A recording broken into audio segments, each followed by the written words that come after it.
Okay, so chapter 10 covers evaluation research, and I'd try to encourage you to get a good understanding of the logic model by the end of the semester. Hopefully you've got a good understanding from the textbook, but I'm hoping to break it down a little bit more and try to give some practical examples here. Also, I'm hoping that you can walk away with being able to explain what types of evaluation questions are answered by each evaluation design and describe the basic steps in different types of evaluation design, such as needs, outcomes, and process and efficiency designs. So again, if you continue on to the MSW program, if you're in the MSW program, you might be getting this from Social Work 794. There's a whole course on this later on, but I'm just hoping to give you like a brief overview of what to really think about when you're looking at evaluation research. So for Module 10, we're going to be covering Chapter 13 of Evaluation Research and the ENS book. So Chapter 13 gives a description of the foundations of which evaluations are built, as well as questions for researchers to ask themselves as they structure or undergo evaluation.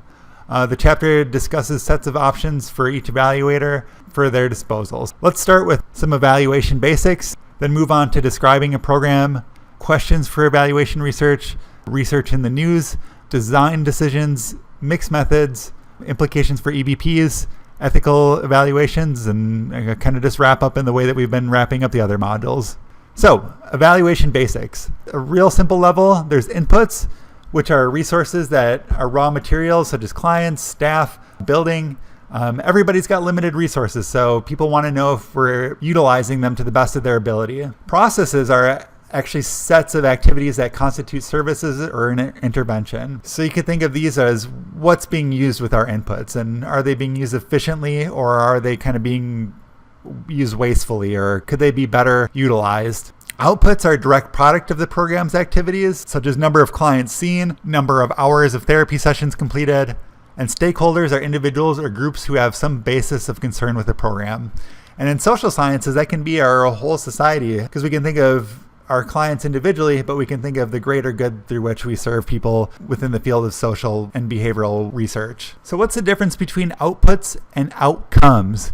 And I've got my little friend here, Waldo, to try to help us to describe away some of the difference. As Waldo's walking along here, nodding his head to the beat, let's look at some outputs. Maybe some activities here could be thought of as inputs. In the logic model, we could think of number of clients seen, number of therapeutic hours, number of administrative tasks completed, and then looking at the results of those activities, which is another output. What are we really getting out of the inputs that we're putting into the logic model? Based on what we're putting into the logic model, we might wonder what's the really result of these therapeutic hours or these administrative tasks being done? And do these tasks really get us where we want to be at the end? And through looking at each of those inputs and what are the outputs from those, we can kind of get to see each of the steps along the way. And you can see our little guy walking across to the end.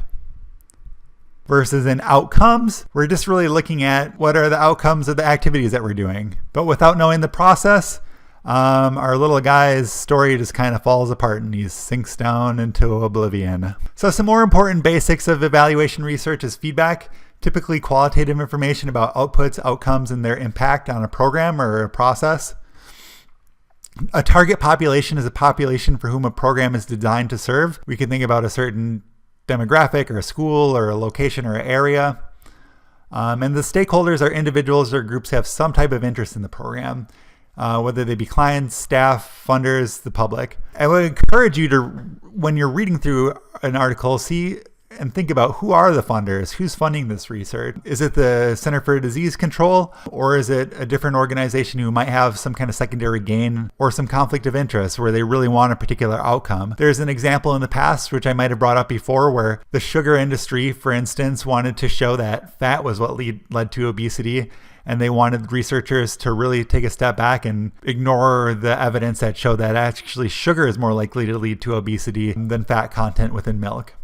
So that's an example of where funders can lead to some contamination of data or of results. So in describing the program, using the logic model, thinking about a definition as a schematic representation of various components that make up a social service program, including assumptions underlying the program. So the logic model again looks at inputs, activities, outputs, and outcomes. How Waldo gets from point A to point B and all the steps along the way. So if I'm to break this down a little bit more and put it into a diagram, we can see how the inputs, activities, outputs, and outcomes are kind of underlined by a number of assumptions, but also may be influenced by some external forces.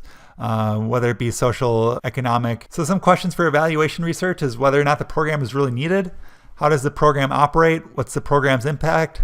How efficient is the program? All questions we might want to ask ourselves as researchers. So a couple more definitions here, and I'm sorry if you're bored to death with more definitions, but a needs assessment is a type of evaluation research that is used to determine the need for some population or a needs of a population. Something that's interesting about a needs assessment is you might want to do these before trying to funnel money into a project or funnel money into research. You might want to ask, well, is this research really needed? And how are we going to use it to get the outcomes that we really want?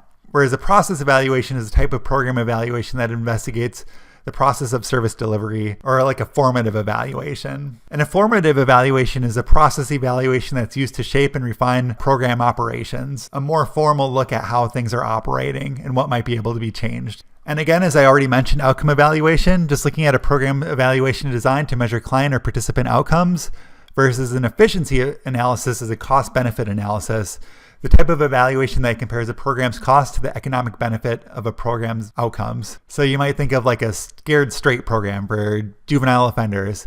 Is the money that we're putting into this kind of program really getting us the preventative deterrent that we need for crime that would benefit society both pro-socially and economically? Cost effectiveness is a type of evaluation that compares program costs to program outcomes. And as you can imagine, in all kind of areas of social work and mental health, there's a lot of budget constraints, and we really want to make sure that we're being as effective with costs as we can possibly be. So I'd just like to point out an example of an outcome evaluation and whether or not the intervention had the intended result.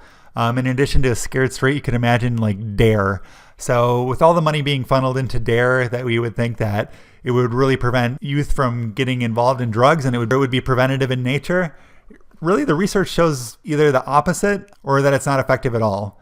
There's certain children who've been more curious in using substances afterwards, and it might have some type of unintentional results. So that's why we would want to look at the outcomes to see if it really was a deterrent or if it might have really been doing nothing or even worse. So when looking at black box versus program theory, a black box occurs when an evaluation of a program ignores and does not identify the process by which a program produces an intended effect, ignoring everything that goes into the black box of inputs and outcomes. Versus theory-driven evaluation is a program evaluation guided by theory that specifies processes by which a program has an effect. So really looking at the different processes that lead to our ultimate effect of our program. And when we're making some decision designs, we might want to look at whether there's a researcher or a stakeholder orientation. So what I mean by that is stakeholder approach is an orientation to evaluation of research that expects researchers to emphasize the importance of research and expertise, and there's a maintenance of an autonomy for program stakeholders. Versus a social science approach is an orientation to evaluation research that expects researchers to emphasize the importance of researchers' expertise and maintenance of autonomy from program stakeholders. So I think it's important to break down the difference between a researcher and a stakeholder orientation. So a stakeholder approach is an orientation to evaluation in which the researcher is expected to respond to the concerns of people involved with the program, as well as the standards and goals of the social science community.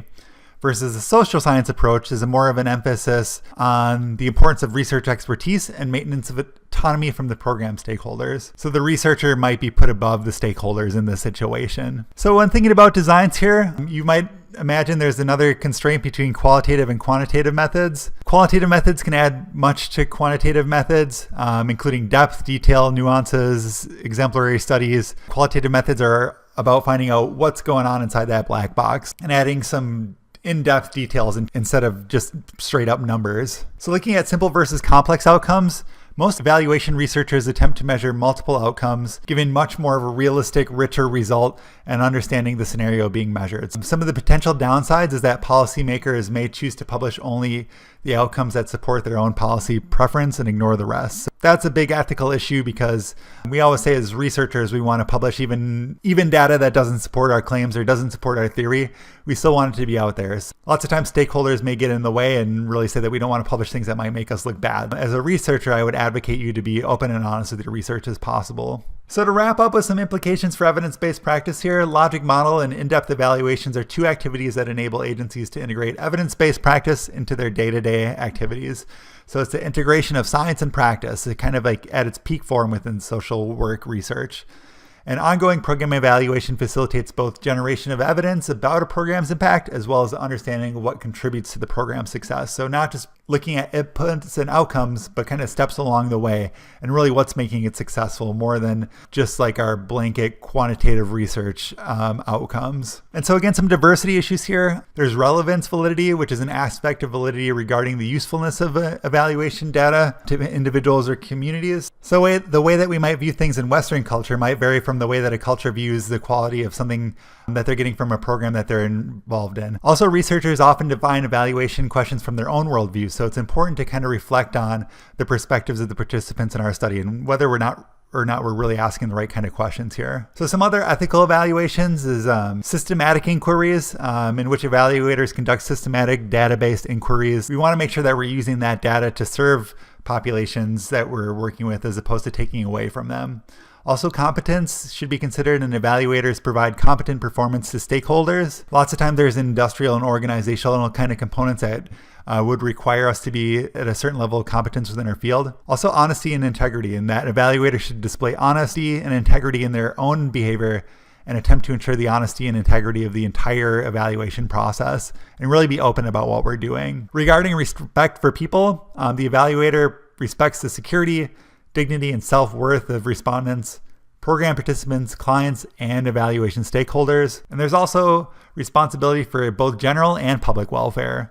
So evaluators take into account the diversity of the general and public interests and values that might relate to the evaluation process in itself.